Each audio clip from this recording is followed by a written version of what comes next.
નમસ્કાર મિત્રો, શૈક્ષણિક સંસ્થાઓમાં આજે આપણે વાત કરીશું ડાયેટની. District institute of education and training.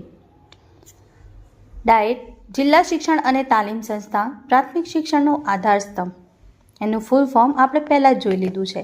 Diet એ જિલ્લા સ્તરે કાર્ય કરતી સર્વોચ્ચ શૈક્ષણિક સંસ્થા છે, જેની સ્થાપના 1987માં કરવામાં આવી હતી. આ સંસ્થા મુખ્યત્વે પ્રાથમિક શિક્ષણની ગુણવત્તા સુધારવા, શિક્ષકોને સજ્જ કરવા અને શૈક્ષણિક સંશોધનો કરવા માટે જવાબદાર છે.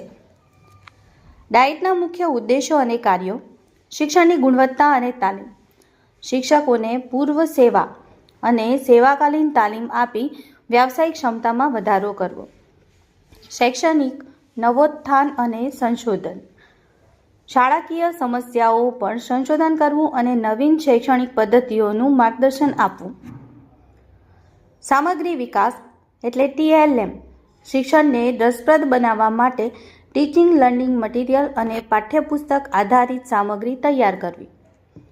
ડાયેટના મુખ્ય વિભાગો: PSTE અને IFC વિભાગ, પૂર્વ સેવા શિક્ષણ અને સેવાકાલીન તાલીમ તથા ક્ષેત્રીય સંપર્ક માટેના મુખ્ય વિભાગો.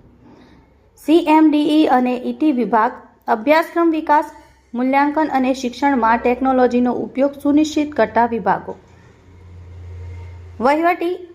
વહીવટ અને આયોજન PNM, જિલ્લા કક્ષાએ શૈક્ષણિક આયોજન અને સમગ્ર શિક્ષા અભિયાન SSAના અમલીકરણમાં સહાય.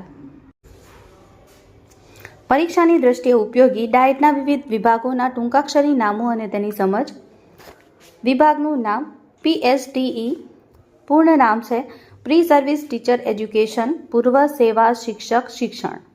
DRU, ડિસ્ટ્રિક્ટ રિસોર્સ યુનિટ, જિલ્લા સ્ત્રોત ઘટક. WE, વર્ક એક્સપિરિયન્સ, કાર્ય અનુભવ વિભાગ. Thank you.